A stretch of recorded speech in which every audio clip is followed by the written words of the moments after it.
Good morning to all of you. Dear students, I am your R.P. Gupta sir from Max English classes नागार road. Student, बहुत दिनों के बाद जैसे कि इस लॉकडाउन में हम सब बहुत परेशान हैं, विद्यार्थी भी और हम शिक्षक भी। और जैसे जैसे दिन बढ़ते गया वैसे वैसे बच्चों सब का मेरे पास कॉल आता गया और मुझ पर एक प्रेशर सा बनता गया कि सर आप कब से क्लास दे रहे हो सर, सिलेबस में उनका पीछा हो रहा है, हम लोग बैक जा रहे हैं।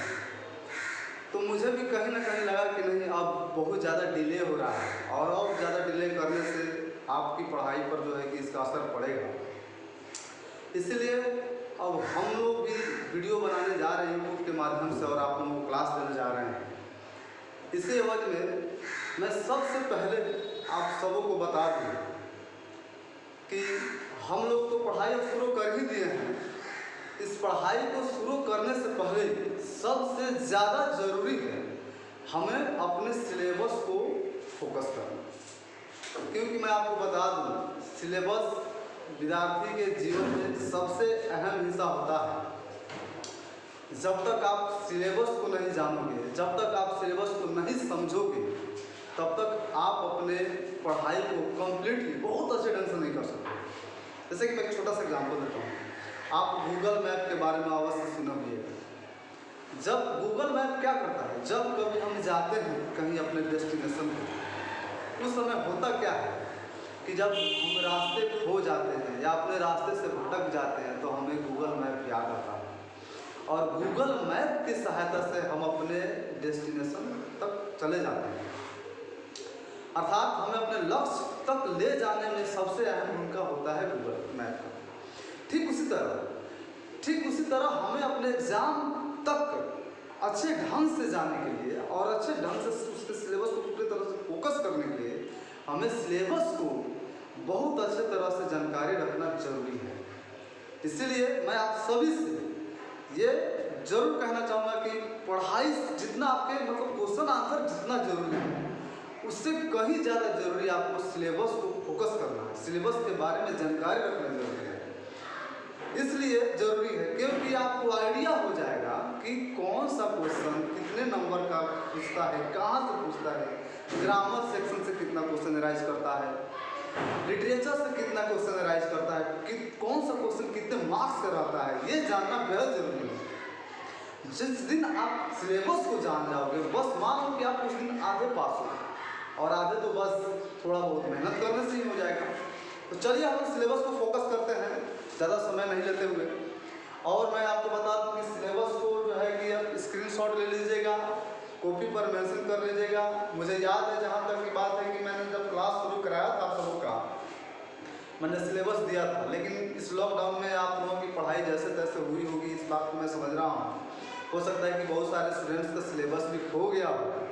तो खैर, इस सिलेबस जो हमने जो बताया, मैं बताने जा रहा हूँ, इसको आप लोग क्या कर लीजिएगा, स्क्रीनशॉट ले लीजिएगा या तो इसको दोबारा देख करके इसको कॉपी पर बढ़िया से लिख लीजिएगा। इस जो ये पढ़ाई में आपको बहुत ज़्यादा सहायक सिद्ध होगा, मदद करेगा। चलो देखते हैं। सिलेबस जो है बिहार बोर्ड का है, आपका सब्जेक्ट है आपका इंग्लिश, जैसे कि मैंने बोर्ड पर मेंशन करा है 100 मार्क्स का। एक चीज़ मैं आपको बताना चाहता हूँ, पिछले बार जो है कि इससे पहले जब भी एग्ज़ाम होता था, बच्चा जो है कि 150 नंबर का इंग्लिश लेता था तो 50 नंबर का हिंदी लेता था। अगर 50 नंबर का इंग्लिश लेता था तो 150 नंबर का हिंदी लेता था। लेकिन सरकार अपनी नीति को बदलते हुए यहाँ पर जो है कि कुछ चेंजेस किए हुआ है। क्या किया है सरकार, जो कि अब जो है आपको 100 मार्क्स का इंग्लिश हो गया है और 100 मार्क्स का ही आपका हिंदी हो गया है। अर्थात अब आप 100 मार्क्स का इंग्लिश भी ले सकते हैं और 100 मार्क्स का हिंदी, दोनों लेना पड़ेगा आपको। ठीक है, तो हम यहाँ 100 मार्क्स इंग्लिश के जो है कि फॉलो करेंगे, सिलेबस को देखेंगे। देखिए, सबसे पहले आप सभी जानते हैं इंग्लिश को 2 भागों में रखा जाता है एग्जाम में। पहला भाग है आपका ऑब्जेक्टिव और दूसरा भाग है आपका सब्जेक्टिव। बढ़िया समझने की जरूरत है, घबराने की बिल्कुल जरूरत नहीं है। हो सके तो आप जब भी मेरा वीडियो देखें आप कॉपी और कलम पास में लेकर के ही बैठे। तो इंग्लिश को देखो, जैसे कि मैंने कैटेगराइज किया है, ऑब्जेक्टिव जो है और दूसरा है सब्जेक्टिव। ऑब्जेक्टिव जो आपका होता है 50 मार्क्स का, अर्थात आपको एग्जाम में 50 मार्क्स का ऑब्जेक्टिव आता है, मतलब 50% ऑब्जेक्टिव।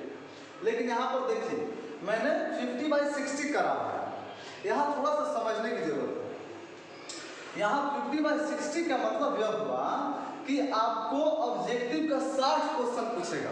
कितना क्वेश्चन पूछेगा? 60 क्वेश्चन में से आपको 50 क्वेश्चन का ही उत्तर देना है। समझ रहे हैं ना आप बात को? 60 क्वेश्चन दिया रहेगा, उसमें से आपको मात्र 50 को, कोई भी 50 क्वेश्चन को आपको उत्तर देना है। अब रही बात, बहुत सारे ऐसे बच्चे क्या करते हैं कि वो ऊपर से लेकर के नीचे तक 60 का 60 क्वेश्चन रंग देते हैं। यहाँ पर अब होता क्या है कि वो मिस करते हैं। अगर आपने ऐसा किया, अगर 1 से लेकर के 1 to 60 क्वेश्चन अगर आप कलर करते हो, रंगते हो, तो आपको मैं बता दूं कि कॉपी आपकी कैसे चेक होगी। ऊपर से मतलब 1 से लेकर के आपका 50 तक जो है कि चेक होगा, और उस दौरान 50 के बाद मतलब 51 के बाद आपका जो 60 क्वेश्चन वो चेक नहीं होता है, ऊपर से मात्र 50 क्वेश्चन चेक होगा। तो उसमें करना क्या है आपको कि मात्र 60 कोई 60 क्वेश्चन में आपको 50 को ही बनाना है, 50 में, उससे अधिक नहीं बनाना है। अब 50 मार्क्स में जो पूछता है आपका ऑब्जेक्टिव जो आएगा 50 को ऑब्जेक्टिव जो क्वेश्चन 60 में रहता है, उसमें देखिए कितना ग्रामर से कितना क्वेश्चन रहता है और लिटरेचर से कितना क्वेश्चन रहता है। देखो बाबू, मैं कह रहा हूँ कि इसको समझना तुम्हारे लिए बेहद जरूरी है। बेहद जरूरी मीन्स इतना जरूरी है कि इसके बगैर तुम अपनी तैयारी नहीं कर सकते हो। अर्थात अगर तुमको मतलब सिलेबस के बारे में जानकारी नहीं है तो समझो कि तुम्हें अधूरा जानकारी है, तुम पूरी तरह से अपनी तैयारी में सफल नहीं हो पाओगे। इसलिए बार बार मैं कह रहा हूँ उसको फोकस करना है। सिलेबस बेहद जरूरी है। तुम्हारा जितना क्वेश्चन आंसर जरूरी नहीं है, उससे कहीं ज़्यादा सिलेबस जरूरी है। ये जो ग्रामर सेक्शन है जो 50 मार्क्स को पूछेगा, आपको दोनों में सुनना है। ग्रामर से भी क्वेश्चन रहेगा और लिटरेचर से भी क्वेश्चन रहेगा। अब सवाल उठ रहा है कि ग्रामर से कितना क्वेश्चन रहेगा और लिटरेचर से कितना क्वेश्चन रहेगा।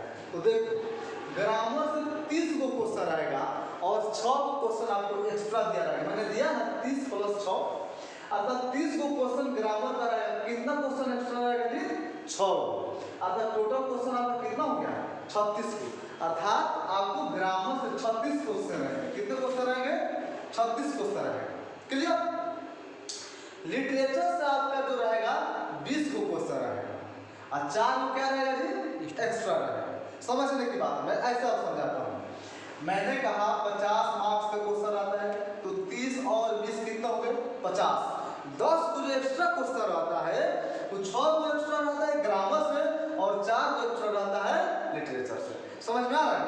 अब यहाँ देखो, अब समझने की बात है कि ग्रामर का जो टॉपिक्स होता है वो कौन कौन सा टॉपिक्स होता है। तो ग्रामर का जो टॉपिक होता है, देखो मैंने लिखा है यहाँ पर, फर्स्ट है वर्ब्स। आप इसके बगल में देखिए मैंने 3 लिखा है। अर्थात वर्ब जो पूछता है, वर्ब से जो क्वेश्चन राइज करेगा आपको एग्जाम में, वो कितना रहेगा? 3 मार्क्स का क्वेश्चन रहेगा। ध्यान दो। दूसरा नंबर पर है आपका आर्टिकल्स। आर्टिकल्स से आपको 2 नंबर का क्वेश्चन रहेगा। तीसरा है time and tense.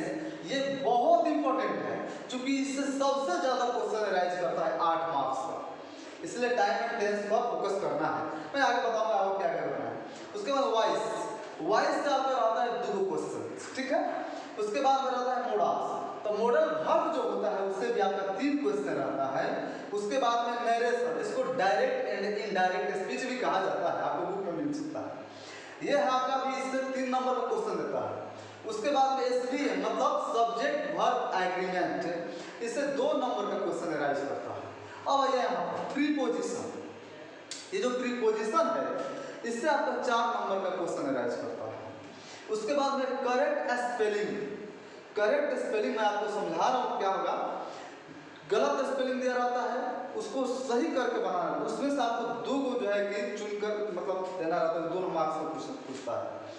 Correct sentence, गलत सेंटेंस दिया रहता है उसको करेक्ट करके लिखना रहता है, मतलब चूज करना रहता है, वो 5 नंबर का पूछता है। सिंथेसिस अर्थात कॉम्बिनेशन 1 नंबर का पूछता है। वन वर्ड सब्स्टिट्यूशंस ये जो है भी आपका 1 नंबर का पूछता है, मतलब अनेक शब्दों का एक शब्द। ये तो रहा आपका ग्रामर सेक्शन से। अब आइए हम सब्जेक्टिव में क्या क्या पूछता है इसको भी जरा हम लोग देख लेते हैं। सब्जेक्टिव में आइए ऐसे 1/5 मैंने लिखा है, अर्थात इसका मतलब यह हुआ कि ऐसे जो है 5 गो ऐसे पूछता है। कितना ऐसे पूछेगा? 5। उसमें से किसी एक का आपको आंसर लिखना है। 5 गो ऐसे पूछेगा, उसमें से कोई भी एक आंसर आपको लिखना रहता है, और एक जो है ऐसे होता है 8 मार्क्स, जैसे मैंने यहाँ मेंशन किया है, देख सकते हैं। उसके बाद में लाइन एक्सप्लेनेशन। ये लाइन एक्सप्लेनेशन क्या होता है मैं जब पढ़ाऊंगा तो उसको बताऊंगा। ये जो है 8 गो क्वेश्चन आता है। कितना क्वेश्चन पूछेगा? 8, और उस 8 में से मात्र आपको 2 का उत्तर देना है, और एक जो है होता है 4 नंबर का, और 2 को मिलकर के बनता है 8 मार्क्स। उसके बाद ना ये यहाँ लिखते हैं 3 नंबर लेटर एंड एप्लीकेशन।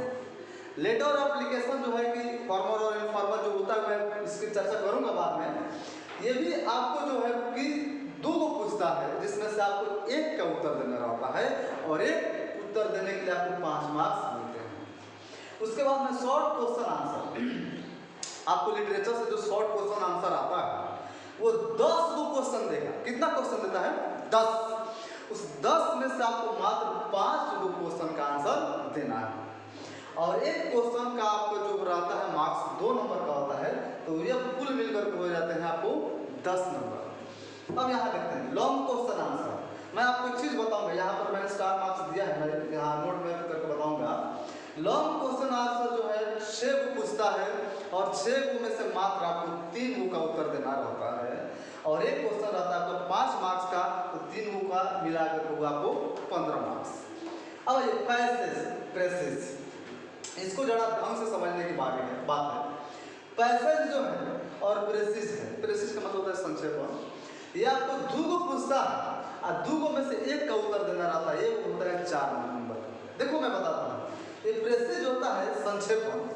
संक्षेपण का मतलब जैसे कि 100 जो है कि वर्ड्स का दे देगा आपको। कितना वर्ड्स का दे देगा? 100 वर्ड्स का दे देगा। इसको 1/3 में डिस्ट्रीब्यूट किया था, मतलब बांट दिया था। तो जब 1/3 को करो तो आपको 33 वर्ड आएगा लगभग। आपको इसको 100 वर्ड्स अगर दिया रहा तो उसको संक्षेपण करके, मतलब छोटा करके, उसको आपको मात्र 33 वर्ड्स में ही लिखना रहता है। तो इसमें बहुत सारे स्टूडेंट्स कंफ्यूज कर जाते हैं, क्योंकि इसका टाइटल भी देना रहता है, नाम देना रहता है। बहुत सारे स्टूडेंट्स कंफ्यूज कर जाते हैं कि मैं किस तरह लिखूं, कैसे लिखूं। बहुत बार तो ऐसा होता है कि विद्यार्थी पूरा लिख देते हैं, या कुछ कहीं से छोड़ देते हैं। तो मेरे ख्याल से, मेरे विचार से ज़्यादा बेटर है आपको पैसेज का उत्तर देना। इसलिए उत्तर देना क्योंकि इसमें जो दिया रहता है, इसमें पढ़ करके आपको नीचे क्वेश्चन दिया रहता है, तुरंत उसको आंसर उसी में से यहाँ से पढ़िए, और यहाँ से क्वेश्चन उसका जो दिया रहेगा उसका आंसर लिख लीजिए। तो ये इजी रहता है। तो मेरे ख्याल से, जहाँ तक मेरा सोच है, आपको सजेस्ट कर रहा हूँ कि आप पैसेज को ज़्यादा केयर कीजिए। अब ये मैंने कहा कि नोट यहाँ जैसे कि मैंने स्टार दे रखा है, ये जो लॉन्ग क्वेश्चन आंसर आता है उसमें समरी भी इंक्लूड रहता है। समरी भी इंक्लूड रहता है, और समरी इंक्लूड कैसे रहता है? तो उसमें प्रोज से भी रहता है और पोएम से भी, दोनों से रहता है समरी। अब दोनों में से कोई सी एक को लिख सकते हैं। अब यहाँ पर देखो, इसी में रहता है लॉन्ग क्वेश्चन आंसर में रहता है स्टोरी ऑफ इंग्लिश रहता है, जो 3 क्वेश्चन रहता है। कितना क्वेश्चन रहेगा? 3। उसके बाद में मैचिंग रहता है। मैचिंग जैसे कि लेखक का नाम देता है, और उसमें उस चैप्टर का नाम दे देगा, मैच करना है, या जन्मदिन भी दे देता है, उसको मैच करना देता है। मतलब मैं बताऊंगा इसको विस्तार से। ट्रांसलेशन भी देता है, पोएट और पोएम दोनों मिला करके देता है। तो ये रहा आपका सिलेबस। और जिस तरह की मैं बता दूं, आप सिलेबस अगर आपको समझ में आया होगा तो समझ गए होंगे अभी भी कि आपको इंग्लिश में मार्क्स उठाना कितना ईजी है। कुछ नहीं करना है, बस थोड़ा सा मेहनत करना है। दूसरी बात, जितना चीज भी दिखाया जा रहा है बोर्ड पर, जो आपको दिखाई दे रहा है अभी, ये सब का सब मैं टोटल आपको पढ़ाऊंगा। टोटल मैंने क्लास में आपको क्या पढ़ाया वो अलग की बात है, जो भी पढ़ाया उसको छोड़िए। मैं फिर से शुरू से एकदम 0 दूंगा आप लोगों को, अर्थात मैं पहला आप लोगों को क्लास दूंगा आरटीवी। ये मेरा फर्स्ट वीडियो है, आप लोग इसको मैं एक चीज़ और बता दूँ, जितना हो सके मेरे मोबाइल में तो जितने भी कॉन्टेक्ट्स थे सब डिलीट हो गए, पता नहीं कैसे, लेकिन डिलीट हो गया है। आप सब अपने दोस्तों को, जितने भी सर्कल हैं, सारे बच्चों को एटलीस्ट आप बता दो कि सर अब जो है कि ऑनलाइन क्लास दे रहे हैं। ऑनलाइन क्लास में टाइम बताते चलूँगा कि जैसे कि कल क्लास कितने बजे से होगा, उस समय में आप लोग ऑनलाइन आ जाएगा। अगर मानते हैं ऑनलाइन नहीं देख पाए तो वीडियो में अपलोड करूँगा, आप लोग वीडियो को देख करके अपना पढ़ाई करते रहिएगा। कोशिश करना है कि कॉपी और किताब को लेकर के बैठे, कॉपी किताब ले करके बैठे, तो जहाँ जहाँ कन्फ्यूजन होगा वहाँ वहाँ आप मुझसे क्वेश्चन भी कर सकते हैं, फ़ोन से भी कर सकते हैं। एक चीज़ और, मेरे पास 12th के सारे नोट्स अवेलेबल हो चुके हैं, total A to Z, grammar को छोड़ करके, ग्रामर तो ऐसे ही आपको पढ़ाना ही है, सभी नोट्स अवेलेबल हो चुके हैं। आप हमको 31 तारीख के बाद जब लॉकडाउन खत्म होंगे तो कॉल कर लीजिएगा। मेरा एक नया नंबर है, मैं इस पर मेंशन करता हूँ,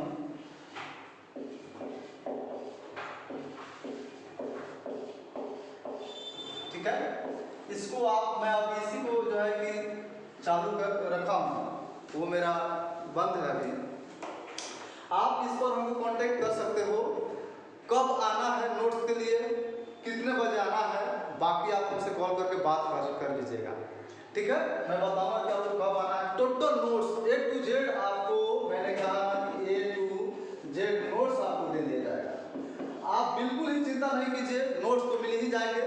उसके बाद में ग्रामर जितना चीज़ आपको दिखाई दे रहा है मैं सबकी को बारी बारी से बताता चला जाऊँगा, और उम्मीद करता हूँ, आशा करता हूँ कि आपको कहीं से कोई डाउट नहीं हो। अगर डाउट हो भी जाए तो आप हमसे कांटेक्ट कर सकते हैं।